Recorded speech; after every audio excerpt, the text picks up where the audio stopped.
Hello, my name is Chris Lowry. I'm a professor in the Department of Geology at the University of Buffalo, and I'm interested in water resources. And I'm here talking with Mike Chester and Ben Ruddle about flooding and flooding hazards as they relate to urban environments and transportation.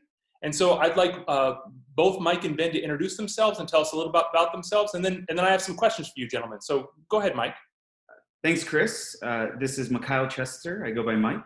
I'm an associate professor of civil, environmental, and sustainable engineering in the School of Sustainable Engineering and the Built Environment at Arizona State University. I run a research lab focused on preparing infrastructure for the challenges of the coming century. I'm a director of the Metis Center for Infrastructure and Sustainable Engineering and an executive team member of the Urban Resilience to Extreme Sustainability Research Network. Ben, would you like to introduce yourself?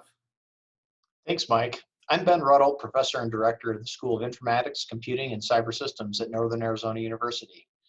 I'm a data scientist and a civil engineer, and I work on solving problems with connected systems and networks.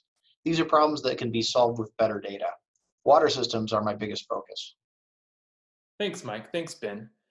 So I'm here today to talk to you guys about flooding. And I wanted to start on this kind of bigger scale and think about flooding as a natural hazard on a global scale. And so I was wondering if you could talk to me a little bit about exactly that, flooding as a natural hazard. And maybe we could start with Ben. So it makes sense that flooding is a big problem for transportation systems because most transport is in cities, and cities and transportation systems, things like roads, railways, locks and dams, airports, and also seaports, they're all built in low-lying, flat areas, often along coasts and rivers. Of course, that's the best place for building a city as opposed to an inaccessible mountaintop. Within cities, also, our buildings tend to be built high and dry, with the roads and transit corridors lying below them.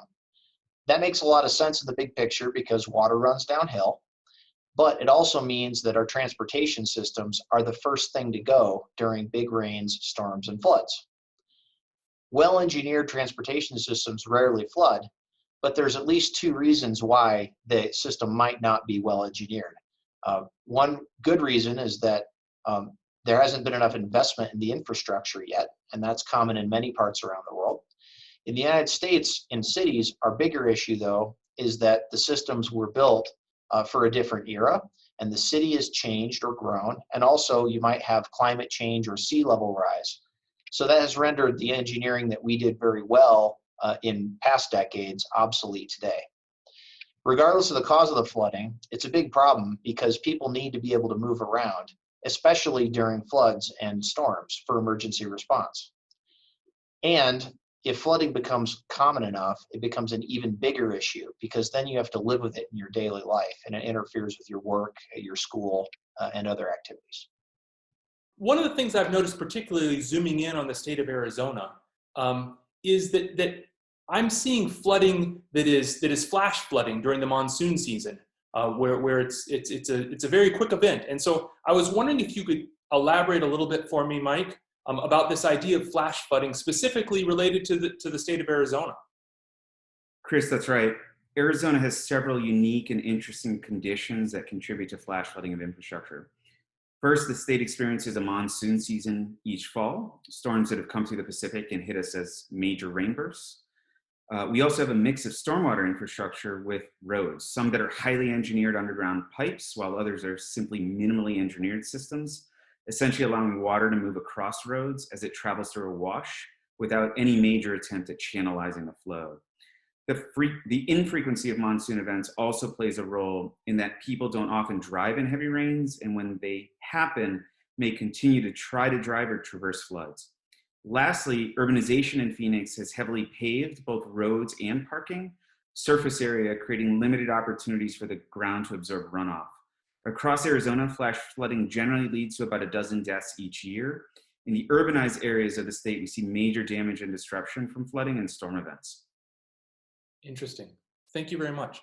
You know, one point that you kind of bring up there is the human aspect of things. And I was wondering if you gentlemen could talk to me a little bit about how flooding impacts different stakeholders. And specifically, I'm thinking about just, you know, your citizen, both the managers, so city managers, and also city officials? Thanks, Chris. So because flooding impacts cities and transportation systems, and people live in cities and use transportation systems, almost everybody is a stakeholder to the flooding problem. It's one of our biggest natural disasters. It always has been. And so we're all really involved in this problem. But it's generally a government responsibility to manage flooding and to manage transportation systems. And so the stakeholders who are involved in our project are mostly government officials and their consultants.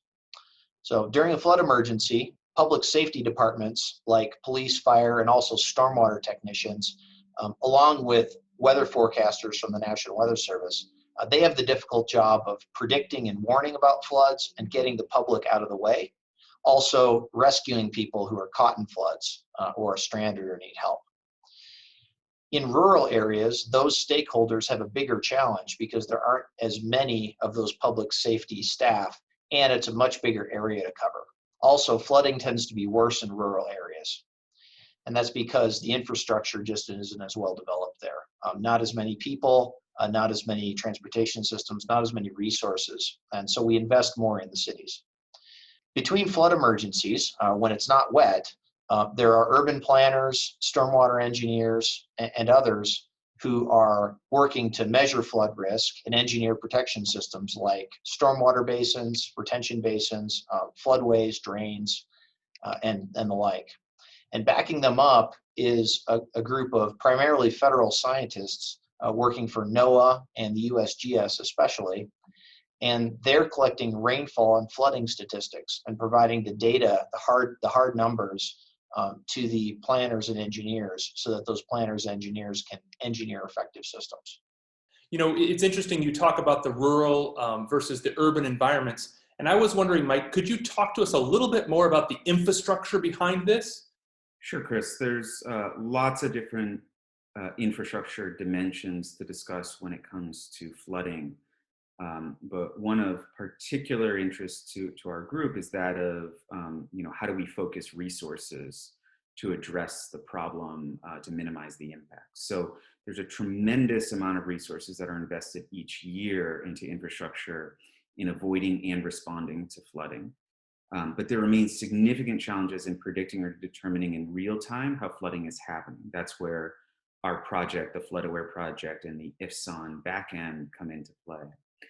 Given the limited resources available to address the hazard, it's really important to have pointed information to be able to surgically invest those limited resources as a sort of critical asset in fighting the problem. You know, that I find that interesting because I think sometimes with flooding, we think of flooding happening now, but being able to predict how this will be impacted in the future is a really powerful tool. And clearly flooding influences everyone, rural and urban, city managers, the general public. So I really thank you for spending this time with me, both Mike and Ben. It's been really interesting to get your comments and learn a little bit more about flooding and hazards and how they relate to transportation. I appreciate your time. Thanks, Chris. Thank you, Chris.